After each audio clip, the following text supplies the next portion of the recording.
Bonjour et bienvenue sur cette vidéo avec Claire, votre conseillère en allaitement et en parentalité.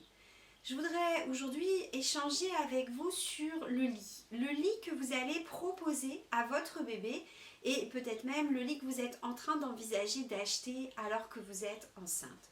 De quoi votre bébé tout petit, tout nouveau-né va-t-il avoir besoin ?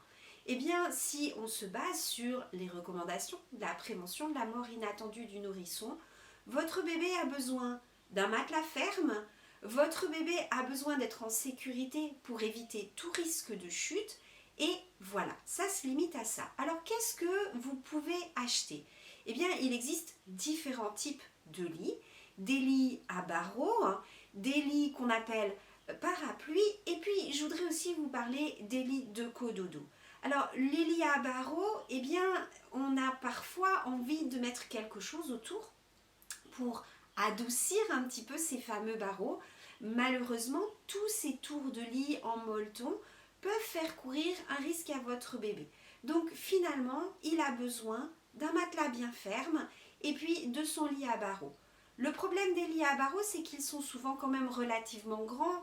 Normal, on souhaite qu'ils soient évolutifs et que votre bébé ne les utilise pas que quelques mois.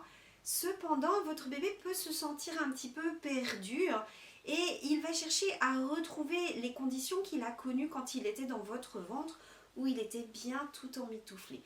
Alors, si vous choisissez un lit à barreaux, eh bien, je vous invite simplement à regarder si quand vous couchez votre bébé la tête vers le haut ou plutôt les pieds vers le bas, celui-ci se sent un petit peu rassuré. Certains bébés vont chercher à avoir un appui pour la tête et d'autres pour les pieds. Voilà pour les lits à barreaux. Pour les lits qu'on appelle les lits parapluies, vous savez, ces lits qui sont pliants et qui permettent en fait de transporter le lit de bébé. Ces lits sont fournis avec un matelas qui est très très fin et qui, alors on ne sait pas, c'est les bébés qui sont couchés dessus, c'est pas nous, mais ne nous semble pas très confortable. Cependant, j'en appelle vraiment à votre vigilance. Ne rajoutez jamais de matelas sur ces lits à parapluie. Pourquoi ? Eh bien parce que le bord n'est qu'une toile et malheureusement il arrive que certains enfants, si on rajoute un matelas, arrivent à se glisser entre la toile et ce fameux matelas et vont alors éprouver des difficultés à respirer. Donc le lit à parapluie, eh bien c'est très pratique quand on se déplace. C'est peut-être pas extrêmement confortable pour les enfants, mais surtout il faut l'utiliser tel qu'il est proposé par le fabricant.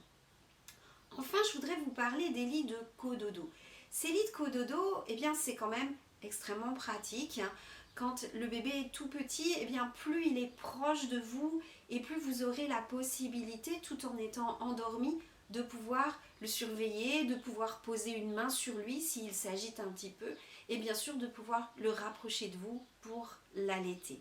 Alors quand vous allez les installer, soyez extrêmement vigilants à ce qu'il n'y ait aucun risque de chute bien sûr et à ce qu'il n'y ait aucun risque pour que votre bébé se glisse entre le matelas et votre matelas ou à ce qu'il n'y ait aucun risque pour qu'une couette ou un oreiller aille sur le lit du bébé. Ces lits de cododo, c'est quelque chose qui est assez nouveau en France. Depuis, on en voit vraiment dans le commerce très facilement depuis quand même 5-6 ans. Et c'est vraiment chouette parce que ça apporte une vraie proximité aux parents et puis aussi parce que ça permet au bébé d'être vraiment rassuré et d'être proche de ses parents. Alors, quand votre bébé va être tout nouveau-né, vous allez, comme l'indiquent les recommandations de l'OMS, certainement l'installer dans votre chambre. Mais en journée, me direz-vous, que faire ? Parce que parfois votre chambre peut être à l'étage ou peut être un petit peu éloignée des pièces de vie. Et en journée, votre bébé a besoin d'être proche de vous. Alors là, bien, je dirais à vous de voir comment vous vous organisez pour bien sûr, toujours et encore, mettre votre bébé en sécurité. Alors ça peut être en utilisant la nacelle du landau par exemple, tout en l'ayant proche de vous et sans avoir non plus à tout le temps transbahuter des choses un petit peu lourdes parce que c'est vous, maman, qui allez les transbahuter, le papa. Alors grâce au congé paternité qui s'est allongé, va être là le premier mois, enfin pour certains, pas tous, mais ensuite, eh bien c'est vous, maman, qui allez porter tout ça et c'est souvent un petit peu lourd. Donc Essayez de trouver des solutions qui ne vous fatiguent pas, qui ne tirent pas sur votre dos. Voilà ce que j'avais envie de partager avec vous sur quel lit choisir pour votre bébé. Il y a une multitude de choix, à vous de voir ce qui correspond vraiment à votre envie et à votre façon de faire.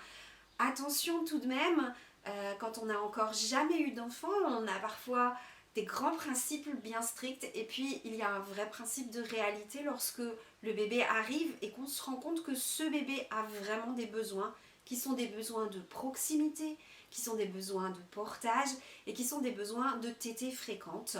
Donc il va peut-être falloir un peu ajuster ce que vous aviez projeté au démarrage. Voilà ce que je voulais partager avec vous dans cette vidéo. Elle vous a été utile, cliquez sur j'aime. Vous avez un commentaire, une remarque, peut-être votre propre expérience à partager avec les autres parents. Allez-y, faites-le dans les commentaires. Je vous répondrai personnellement et avec beaucoup de plaisir. Enfin, vous voulez savoir ce qui se passe sur cette chaîne? Eh bien, abonnez-vous. À bientôt, j'espère.